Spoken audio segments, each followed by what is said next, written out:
Welcome to Broken Prism Reviews, Episode 8. Today we have 4 Tribes by Grey Gnome Games. Here's a quick pan out and let you see what's inside the box here. Every game will be played with either the white or black cards. Select one and put the rest back in the box. This is a basic setup. Once you have the cards set out, you put an elder on every village there. Then you get these houses and you'll put them in the bag and mix them up.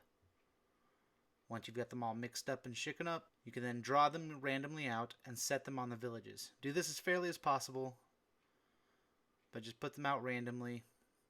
They just go on villages like that. You can straighten those up a little bit. That's part of the basic setup there. So every house goes on one of those little gray squares. One house per gray square.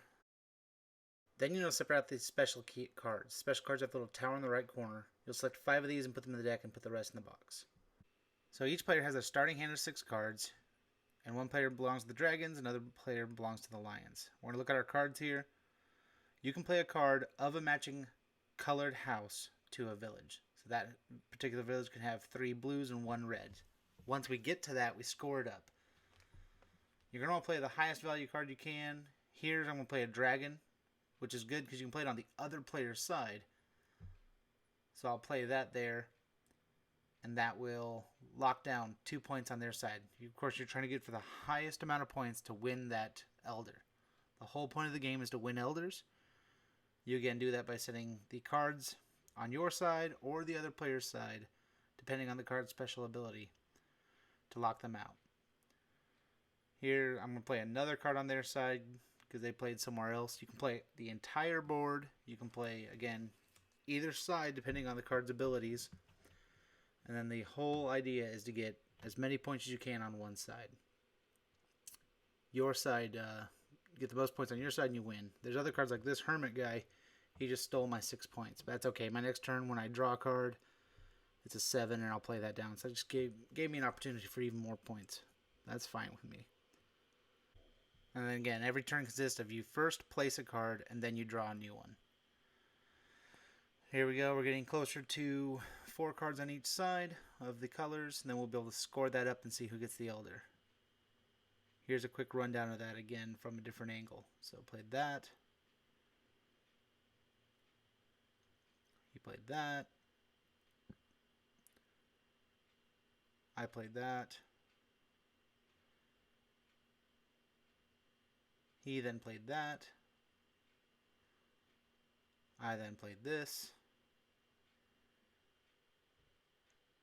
And then he then played that over there because he also has a yellow card. He's trying to get to his thing. Then I played that. Now we can score that up. I legitimately have the most points there, so I'm going to be able to get that elder on my team. Then the losing player discards all those cards while I'm basking in the glory of winning my elder there. We wipe that card and flip it over, and then assign new villages to it. So in my long house goes the elder. Clear off those houses and put them off the table. Flip the card, and out of the bag administer new villages. Again, you want a discard pile for each team's stuff there. So there's a new village. It gets a new elder. It's now yellow. Shuffle it up and again randomly place them on there. Since it's the only one getting new villages, that's fine. Alright, that's going to wrap up my instructional video part of this review. I'm just going to now go into telling you what I like about it, because I do really like it. It's a great back and forth, but we'll move into that in the next section. So, stick with us in T-minus. Alright, so I apologize for the kind of low budget quality of this. We're getting ready to move, so I've got a lot of stuff packed away, but except for my games, of course. 4 Tribes, again, like I was talking a bit earlier, by Grey Gnome Games. You can see back here, Zogar's Gaze here, and Neptune here. 4 Tribes. I've got Playground here somewhere as well. I've had the Of Dungeons Deep, the Dig Down Dwarf prototypes. I've played those. I got into the gaming business because of Jason Glover and the Grey Gnome Games. Zogar's Gaze was the first thing I backed on Kickstarter. First board game. Played it, loved it. So I knew when 4 Tribes was coming out, I had to get on that.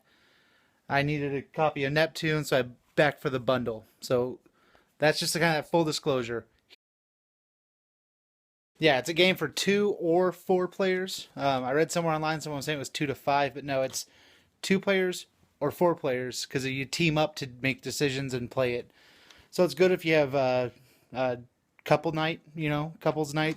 Have 2 friends over, you and your significant other getting together. You got 4 people. You can play teams, or you could do like a partner swap thing and make decisions on how to play and do it.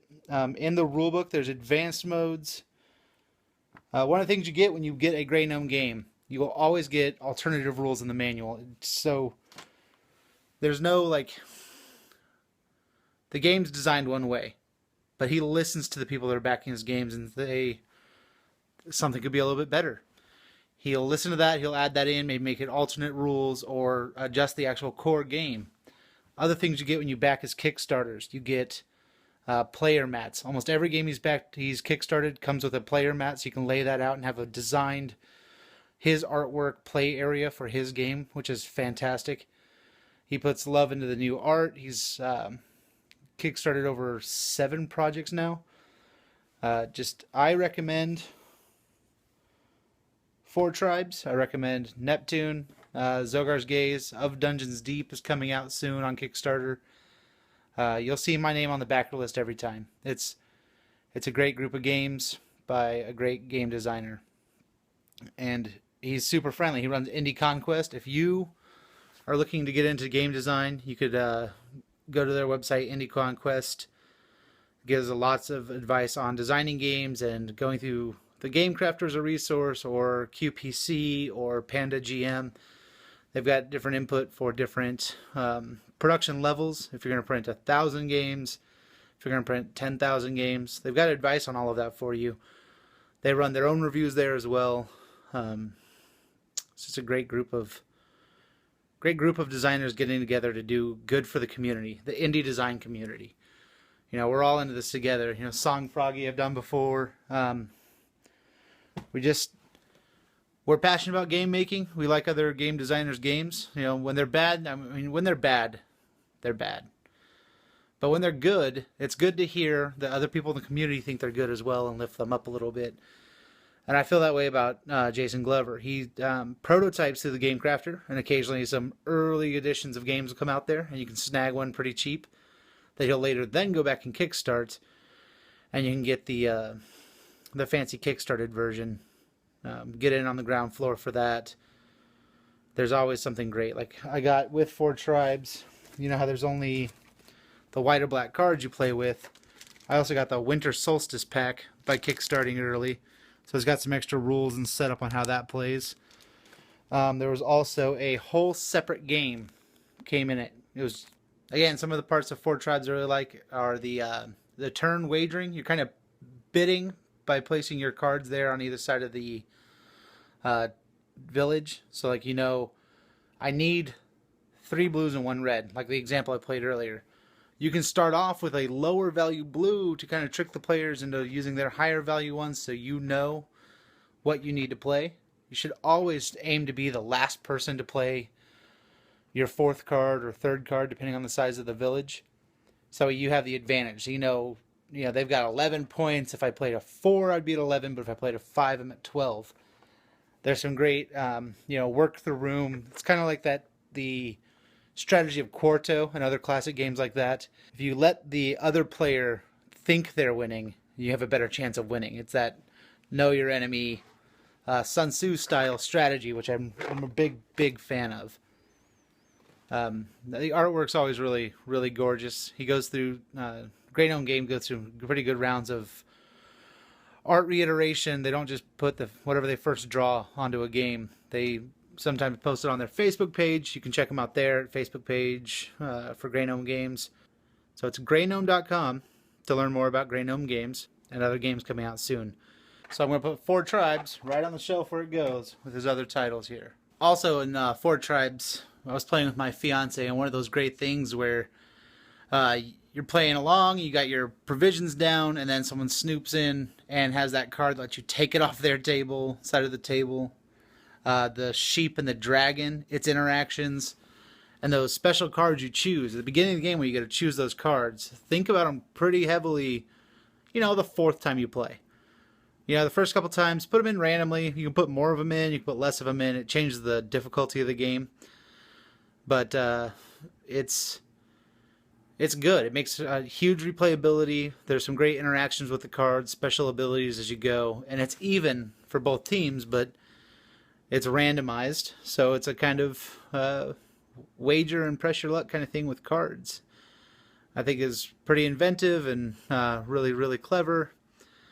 Look forward again to everything he'll ever put out. We'll take 2 takes.